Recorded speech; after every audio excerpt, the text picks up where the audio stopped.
Welcome to PCB Chat, where we talk with experts across the printed circuit design, manufacturing, and electronic supply chain. I'm Mike Buetow, Editor-in-Chief of PCD&F and Circuits Assembly. Today's podcast is sponsored by PCB West, the leading conference and exhibition for the printed circuit design and manufacturing industry. Join thousands of engineers and designers this September at the Santa Clara, California Convention Center.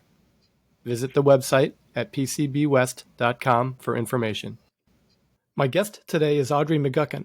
Audrey spent 22 years with Jabil in a variety of roles, culminating as Vice President and Chief Talent Officer.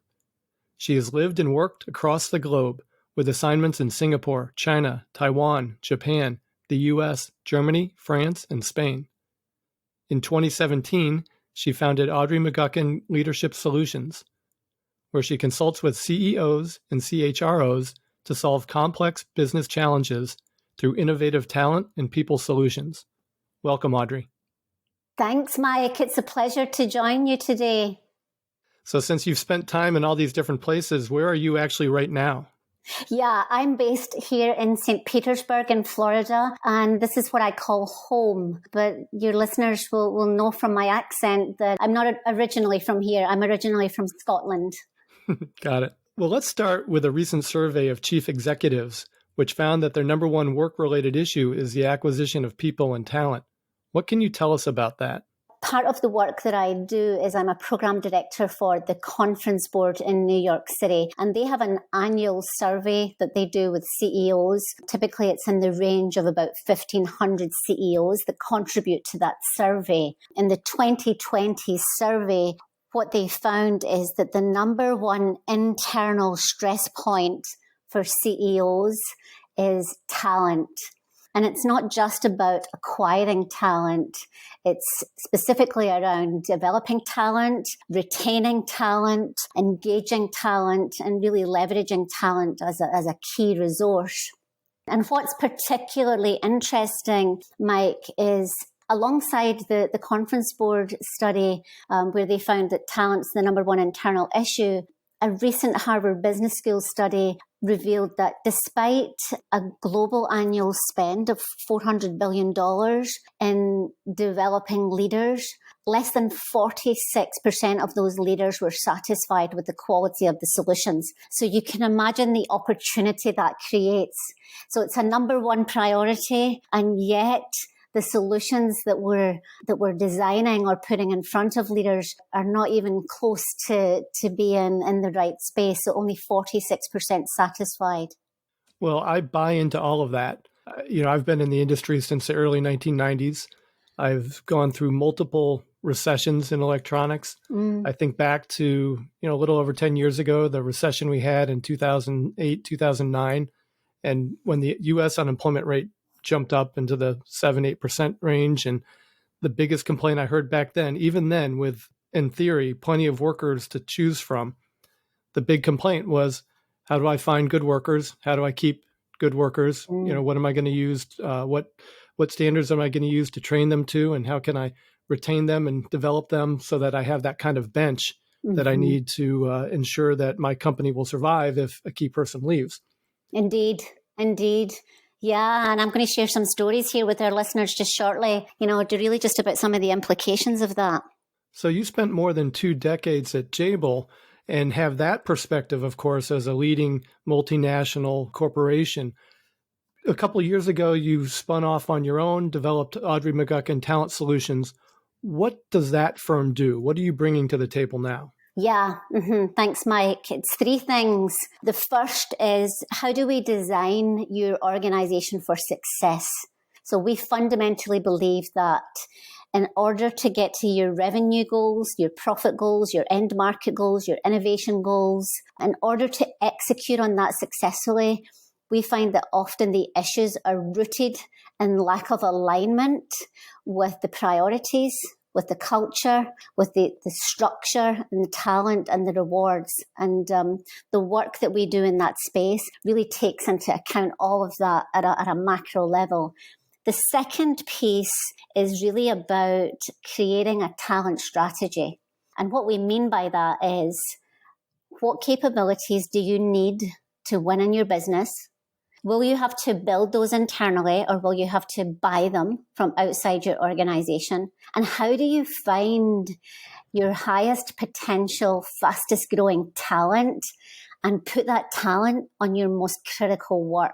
I remember working with the CEO at Jabil a number of years ago, Tim Main, and he said, Audrey, I used to be able to walk the corridors, and through conversations and observing people in their work, I could tell where our top talent was. I could tell by the results and these conversations. And he said, now we're at 150,000 employees, and how would I ever know that with a level of rigor and a level of confidence?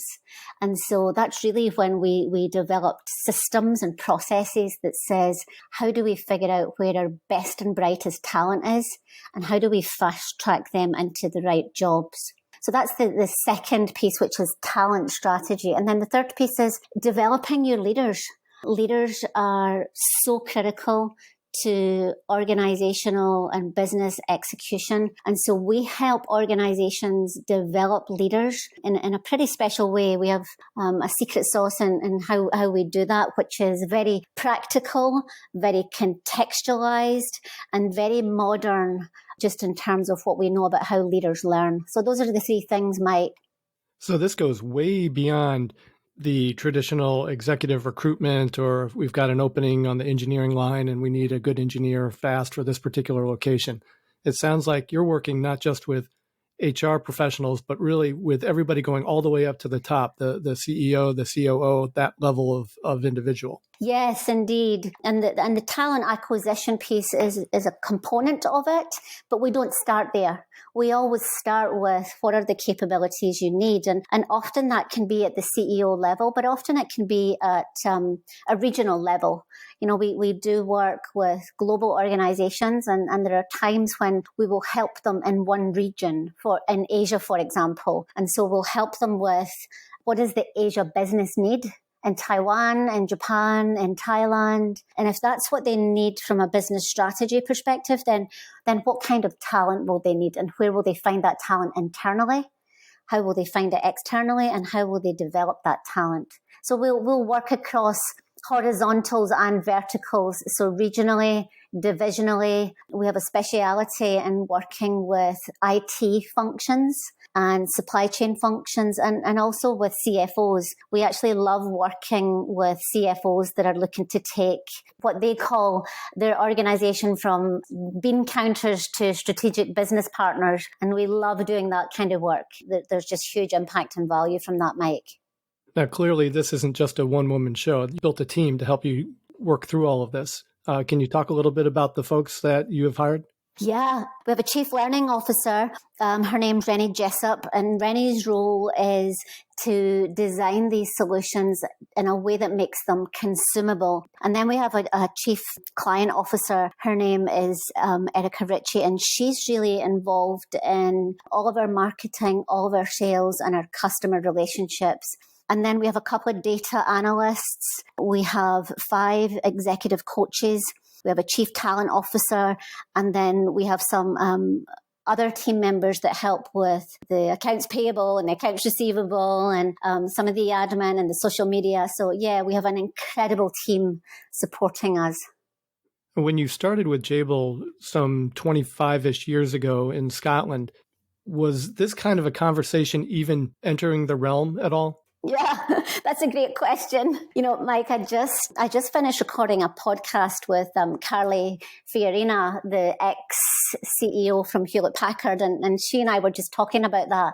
When I first started with Jabil, I was really hired to make the coffee and file the letters and take the phone calls, and so that was my starting point. And I was able to observe from a distance some of the things that were needed, and I was very fortunate to have the CFO at the time, Forbes Alexander, really recognize the talent in me and then grow me in the organization. And so Jabil was, I think there were 1,000 employees at the time and a couple of $100 million in revenue. And certainly this was not a formalized process in Jabil. And I had the pleasure of working with 2 CEOs and some incredible business leaders to design and develop something that was really going to work with the culture in Jabil. And today, I think that they would say that they have really some incredible processes and methodologies and ways of working that would place them pretty high on the maturity curve. Now, you obviously have experience working with one of the largest companies in the electronics industry, and not just Jabil. I know from your podcast, you also have done some work for Kimball Electronics. This leads me to my next question. Are the Jabils and the Kimballs of the world, the big billion-dollar multinationals, the only types of firms that can truly benefit from this kind of workforce planning? Or does it scale down to the single-site family-run company? Yeah, that's a great question, Mike. And our proprietary work, the McGuckin method, really is designed to be very scalable. So we work with nonprofits.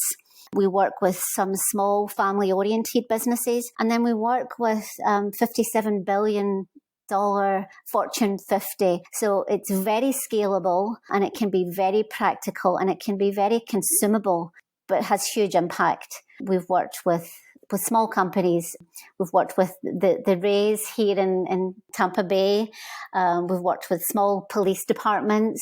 We've worked with wine distributors, all the way to very, very large electronics and healthcare companies as well. Now, you mentioned that you worked with the Tampa Bay Rays, the baseball team? Yeah. Yeah. So I'm a Red Sox fan, so you probably have to just stop the call now. Yeah. Walk me through what a typical engagement would look like. Where do you start? How do you even know where to begin? Yeah, typically we like to start small and really figure out contextually what's the right solution. So, perhaps I can give you an example. The CEO at Kimball, when we first started working with them, he said, our board of directors really want us to focus on having a good talent framework. We have just been divested from the parent company, and I feel we're only one deep in our talent pool. Could you come alongside us and help us with that? And so, Mike, the first thing that we did is we did just what we call early diagnostics, which is just a scan of what's happening in the company, where are the pain points, how do we get them on the table? And then we say, here are the 4 or 5 solutions that we think you need to implement. And then the CEO or the team will help us prioritize those. Specifically for Kimball, they wanted to prioritize how do they find top talent in an organization. And so we helped them implement the McGuckin method, which is 5 tools that we really use to help find that top talent in the organization. So that was the starting point. And then the next place we went to was, now that we've found this top talent, how do we develop them? And then that was the next piece of work. But all along the way, it's how do we do it in the context of our culture? The Kimball culture is very, very different to the Jabil culture, as an example. And I think what we're known for with our work is highly contextualizing it. So that means we can work with the Tampa Bay Rays, and we can work with smaller nonprofits, as well as working with huge multinational organizations, is because we always take this culture into account. If I'm about to commit to an acquisition, would that be a good time to engage with you prior to bringing on, a new set of employees and a whole new division and perhaps a whole new set of constraints and a culture and a dynamic that I have to somehow work into my own? Yeah, indeed. And when I think about the acquisition space, I think it's very similar to the private equity space. So if you're going to purchase a company or you're going to acquire an organization, you want to have a view of the talent in that organization. And particularly before you purchase, you'll want to know, are they culturally aligned with who we are as an organization? You'll want to know where is the top talent in the acquisition and how do we get to them fast? And you'll want to know where can we seed those people into the core organization based on their skills and attributes and ability. And the fastest way to do that is through data. And the fastest way to do that is to use tools and methodologies which We have designed those over 3 decades, and they're really grounded in a lot of rigor, reliability, and validity. So leaving money on the table because of talent, we find that that's a key issue with acquisitions and with private equity. And often that's when we'll get brought to the table, Mike. When you talk about the tools that you use, are we talking about personality tests and things like that, where we're trying to figure out whether this person, individual A, is best suited to job X, Y, or Z? Or is it something more comprehensive and detailed? Yeah, there's a couple of ways we do that. And this goes back to your question of scale. For example, if we want to gain insights into 5,000 business leaders and we want to do it with speed, we have a certain set of tools, and it gives us access to their DNA from a behavioral perspective. If, on the other hand, we're looking at CEO succession planning, then we have a much, much more comprehensive battery of assessments. That's typically a set of assessments that will take between 4 and 5 hours for the individual to complete. Whereas on the other hand, when we're using our other tools, you can complete those in between 10 and 15 minutes. And so that's really where this scalability comes into play. And are those all done online or via some kind of electronic format, or do you actually have to go administer everything in person? No, they're done online. I think because our population is so global in nature, having people in China and Thailand and Vietnam and Romania and Poland and all of those places, all of our assessments are done online, and they're done in local language as well. That's a huge issue for scalability and accuracy. So they're actually administered in the local language. Well, I could see that making all the difference in the world. I mean, there's so many different ways of saying something, and if you don't ask it the right way, you're certainly not going to get the answer that you're looking for. Yes. And then that impacts the validity and the reliability. Is workforce planning an ongoing concern, or is it something that's needed just on an interim basis? From our perspective, we fundamentally believe that planning your workforce is critical to executing your business. And you're always going to want to execute your business. So it doesn't really matter if we're in the midst of a pandemic or if we're in the midst of a recession. What really matters is, what's the most effective way for me to execute my strategy? And to execute your strategy, you need to figure out your talent and your people piece. So it's always on the table. We find that when organizations are perhaps, they're looking for double-digit growth, or they're looking to change end markets, or they're looking to increase innovation, or gain new streams of profit. Those are all reasons that you would have to sit down and really look at workforce planning, Mike. In your blog, which is at audreymcguckin.com, you wrote last year that tactical measures are driving strategic plans. Do you feel this is still an issue? Yeah, Mike, the real issue is everybody today is incredibly busy. And what we find that the urgent is driving out the strategic. And what we mean by that is we all have tons and tons of emails hitting our inbox every day. We all have customers or our boss or our teams, fighting for space. And typically what that means is the strategic gets put on the back burner. You never really get to it. And so what you have to do is you have to protect that long-term work. And how we've seen organizations doing that is that they'll bring in a partner like us to get alongside them that really says, help us with this longer term strategic work, help us keep it on the table, and help us navigate it in a really efficient way, at the same time as us executing on the urgent and the tactical and the necessary work that needs to be done every single day. I know that your listeners will all have experienced that. I experienced that in my own business. And we have some ways that we really protect that strategic work. And, one of the things I do as the CEO is I bring in an external partner and we focus on a regular basis. Once a quarter, we're really sitting down to look at our strategic plans. And this is the work that we do with clients, but you can't always physician yourself. And if you can physician yourself, often it will take you longer, you'll make more mistakes, and you might not have as much impact. As part of your value proposition, do you train your clients on how to perform their own workforce planning? Yeah, one of the things that we do with our clients is we get alongside them to build capability in the organization for this work.